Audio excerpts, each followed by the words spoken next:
What is going on, guys? Quad MFT here, your new favorite YouTuber, bringing you a dual commentary with my dad. Hello, son. Hello, father. So what do we got going on here today? Just a really old gameplay that I actually had saved up on my HD PVR and my hard drive. So it's really long. It's like 10 minutes, 50-something seconds. And I'm not sure how well I do. As you can tell, I'm using the troll guns, which are the FMG9s. I've changed my ways. I don't even know what level I am. I'm probably a pretty low level. And assassin. So, you know, I don't use that anymore. I use a pistol instead because I prefer the pistol. I feel like I can snap on someone really fast, and it pulls out really fast, especially with Sleight of Hand Pro, because if you guys do not know, the Pro version of Sleight of Hand makes you pull out guns faster. I'm using the MP7, rocking Suppressor and Rapid Fire. Probably my favorite gun in the game. Well, I know you get more kills in this game than I get in like 5 games, so you tear it up here. Yeah, well, sort of. I mean, it's not the best kill-to-death ratio. It's like a 7.1. Yeah, well... Mine's sure. My kill to death ratio always starts with something that says point. So, you know, it's a little bit different than yours. But I'm trying to learn. I'm trying to learn to be patient. I'm trying to learn to just patrol an area, not to just rush to B or rush to whatever. So, although I have to say that I have to give props to MW3, they did change the spawns, at least in Domination, so I feel like it's a little bit easier to approach my enemies. Still not good at my aim down sight. But hey, I was thinking we could talk a little bit about our trip earlier this year when we went to Brazil, because it's been sticking in my head, man. It's a different country, it's a different world. What do you think? It was a very, very new experience. I actually killed myself with the Predator right there for you guys, because I just wanted to do that just to show how pro I am. Yeah, does that count as like part of your double kill, or was that actually a triple? That was a double. Oh, well, count you? If I count me, then I got a triple. I got a triple kill, guys. Okay, now I gotta say, when we went to Brazil, I was expecting my son would be like, "Wow, this is amazing! It's a different country, different money, different language, all these different things. I hope he finds some real value, and he knows that America is really a wonderful place, and other countries really aren't quite as special as America." But on our plane ride over, I realized the most valuable thing that he loved, and that was the fact that we got Dish on-demand satellite while we were traveling. That was awesome. Yeah, I mean, first of all, okay. Every once in a while, there's a strong wind in my house, and my dish, you know, obviously gets moved by the wind, and we lose a little bit of reception. How is it that we can travel? What is it, like 500 miles an hour, and they don't lose reception at all? I mean, come on. I have to admit, I was kind of impressed too. Paid the extra, whatever it was, $7.99 or whatever, and we watched it the whole way to Brazil. That's when we weren't sleeping. So we arrived there, and did you know the first thing you notice is the fact that they obviously don't speak English. Pop quiz. What do they speak? They speak Brazilian. Yes, Brazilian, or commonly known as Portuguese. Portuguese. Yeah. Which I know a little bit of Spanish, so I was able to get around, but we really had interpreters there that helped us along the time. Yeah. It was pretty. It was kind of cool. I mean, it was different, definitely different. It was definitely different. You know, obviously the time zones are all different and everything. But you know, we arrived there. Extremely humid, like no other. Yeah. Like you walk outside and I wear glasses, and the glasses would steam up. And it was a lot different than the West Coast. So, but the other thing we realized is that it is different. We some guys was giving us a tour around, and he told us about when.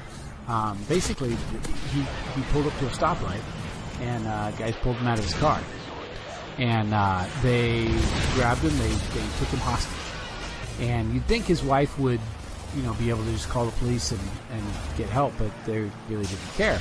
And so that's what they do in Brazil. Yeah, is let's explain the police.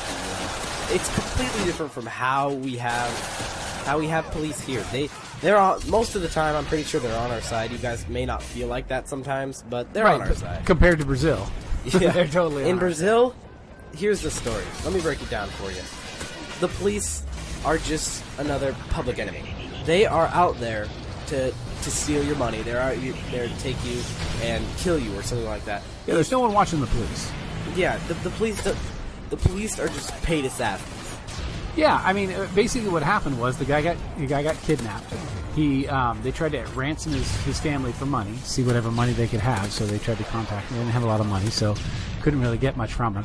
In the middle of the night, while he was in a favela, which is a slum.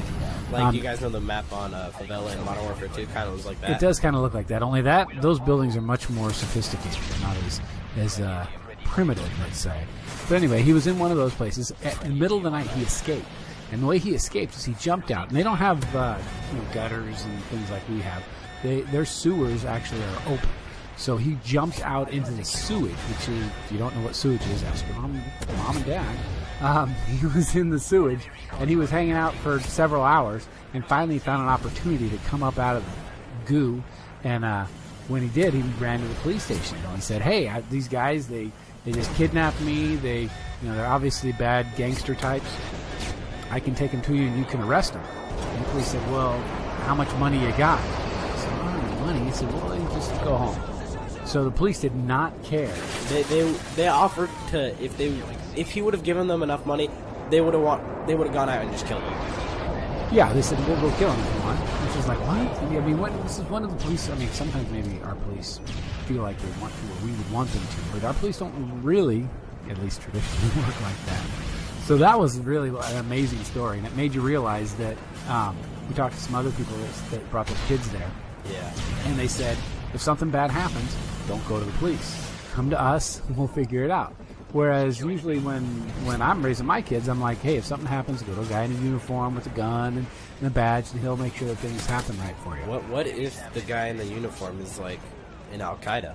Yeah, exactly. Well, that's kind of what it was. Is the gangs have their own rules, and the police have their own rules, and they kind of equally ignore each other or decide who's going to rule the world.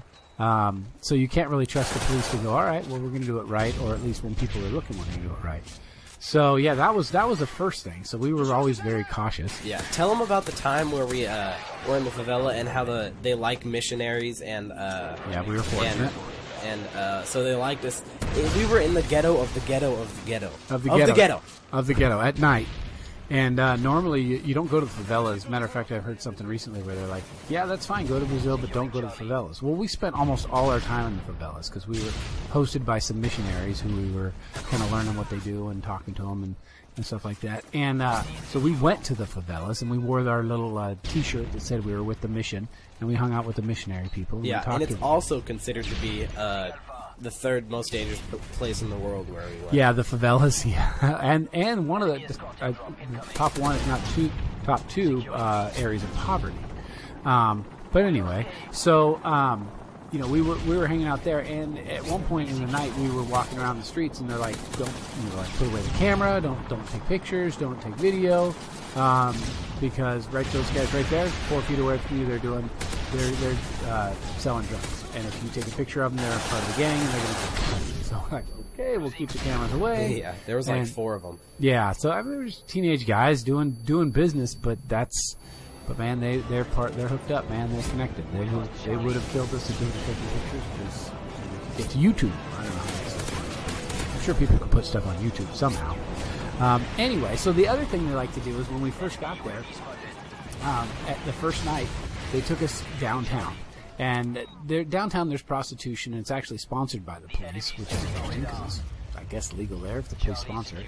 But anyway, they took us to part of the town where there was these beautiful women. We drove by them, and they were standing on the side of the street. I mean, I gotta say, I'm a married man, and we didn't partake in any of the wares that these beautiful ladies were selling, but they had some killer bodies, and they would stare you down, and we were 3 feet away from them driving by, just looking at them, checking them out, and they're checking us out. We were in like a huge tour bus. Yeah, well, there's probably 8, 10, 12 seats in that van. But anyway, so they're looking at us, we're looking at them, and the people who were driving us there are like, check them out, they're pretty, and we're like, yeah, they're beautiful. And then the next thing they tell us is that they're not women, they're men. So there were these transvestites that. They were nice up top, but down below they had their twig and berries. And if you were going to participate in some activities with the ladies, you would find out that they were not ladies.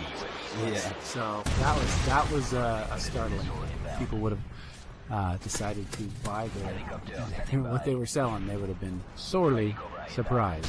So yeah, when we went, what's that movie that came out right after that was like set in Brazil? Oh, it's called Fast 5.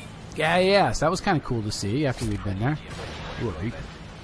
Yep, second one this game. Does it take 3 to shoot those down? 2 to shoot those 2, that's AC-130. That's what I use now. AC-130, yeah, because I'm always shooting them down. I can't resist, man. I can't shoot people, so I just shoot the airplanes. You walking sand turret. That's me. So, so the other thing we noticed, it was really, really poor there, man. Some people, they lived in just, like, they had a 2x4 over their head and, metal sheet grate metal, just as their roof, and didn't have running water, and they peed in the, outside, and yeah, it was quite a bummer. But hey, looks like that's about it. So thanks for watching, guys. Always pulling out the victory. Like if you enjoyed it, and always remember to subscribe for more of these dual commentaries and normal commentaries by myself. Later, guys. We are out of here.